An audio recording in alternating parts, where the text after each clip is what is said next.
Good times in Kanazawa. Our door is always open. Maida-san, welcome. My name is Tamahime, and this is my husband Toshitsune, the third lord of the Maida clan. Maida Toshitsune, that's me. We're the closest couple of the Maida family. Isn't that right, Toshitsune?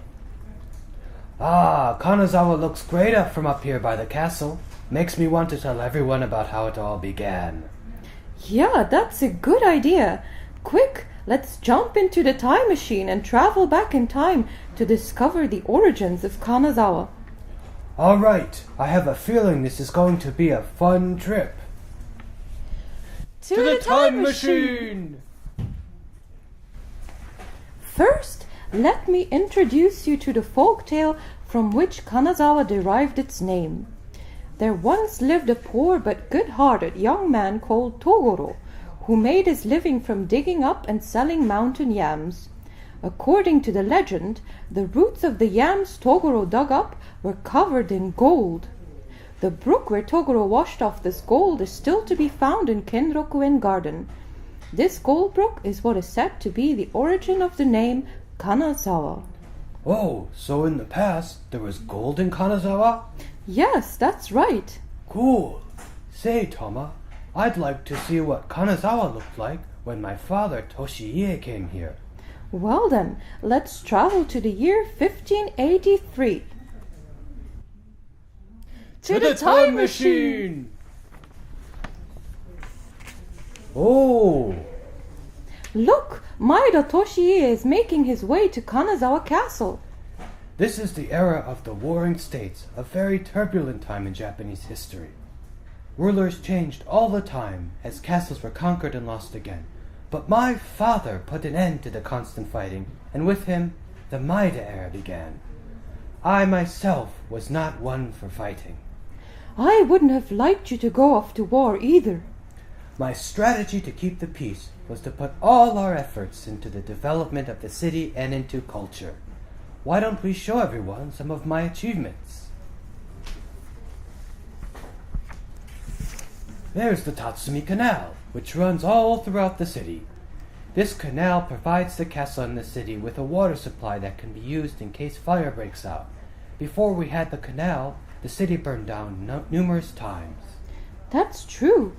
The amazing thing is that it seems that 380 years from now, in the 21st century, these samurai houses and the canals are still to be found in Kanazawa. The city hasn't suffered any natural disasters or war damage and has remained for the most part intact since the Edo period. In summer, fish still swim up the canals and fireflies come out. Well, it's really wonderful that the people of Kanazawa treasure their city so.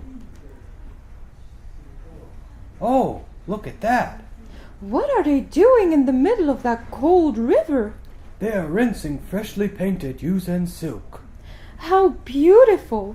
It almost looks as though the silk is dancing in the water. Afterwards, each of these long strips of silk will be made into a kimono. Say, Tama, how would you like to choose a kaga yuzen kimono for yourself? Oh, that would make me so happy. Here we are. How exquisite! And even in the kimono, the difference between Kyoto court culture with its showy gorgeousness and Kanazawa's more subdued warrior class culture shows. It looks very good on you. Thank you. Next, let's try out a gold leaf workshop.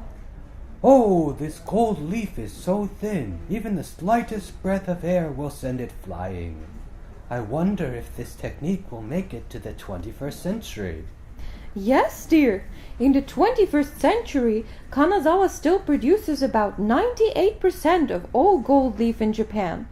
It is my understanding that 36 traditional arts and crafts, such as Kutani porcelain and lacquerware, are still being practiced. Really? Well, you know the saying, seeing is believing. Let's go and have a look around Kanazawa of the 21st century ourselves. Okay, on to the year 2013.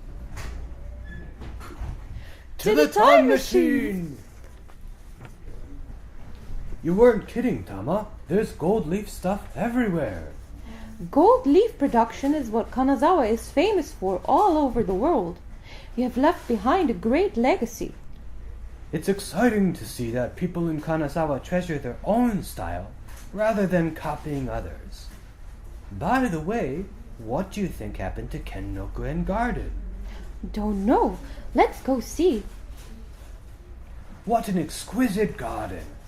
It is one of Japan's 3 magnificent gardens, and popular not only with Japanese but also foreign visitors. In winter, the branches of the trees are protected against the heavy snow with a rope construction called yukizuri. Brilliant! Oh, there are tourists taking pictures in front of Kotoji Lantern. Let's take a photo too. Say cheese! Next, I'll show you around the Higashi Tea District. I can hear the sound of singing in shamisen. This way, dear. Oh, dancing! How wonderful! What a splendid and elegant Edo period style dance. It might suit you, Tama. Ho, ho, ho. Anywho, all this traveling has got me a bit tired. Let's take a little break over there at that sweet shop. Oh, look, it's my favorite sweets. Do you think they still serve these at tea ceremonies? Yes, these higashi are known as one of Japan's 3 most excellent Japanese confectioneries. The people of Kanazawa are the biggest consumers of sweets in Japan, also for Western sweets like chocolate and ice cream. That's great! Ha ha ha! It's truly a sign of peacefulness. Oh, look at the time! It's almost noon. If we don't get going, we won't make it before the crowd. What's gotten you so worked up, Tama? Where are we going? To Omicho Market. Hurry up! Irashai, irashai! Fresh fish, freshly caught fish! This way, husband. I really want you to try out the kaisendon here.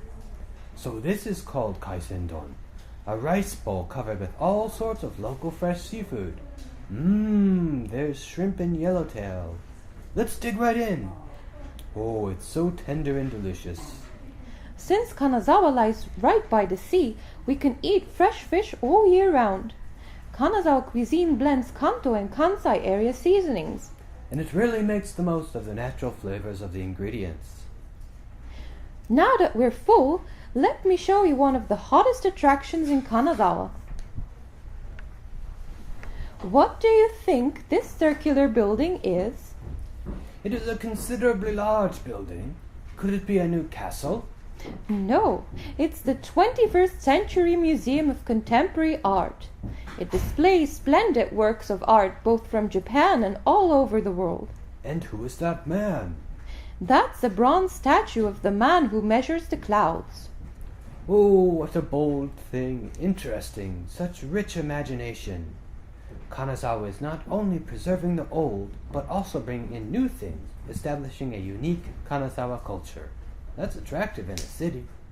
Yes, I hope that visitors from all over the world will come to visit Kanazawa to see for themselves.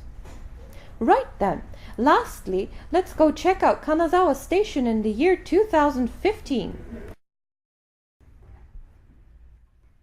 To the time machine! What a crowd here! Is there some kind of festival going on? Well, you could say that. Just now, the first Hokuriku bullet train has arrived at the station.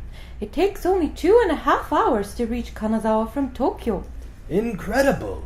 To think that when I had to travel to Edo back in my time, it took 13 days. What a dream! It'd be great if people from all over the world would take the bullet train to come visit here, wouldn't it?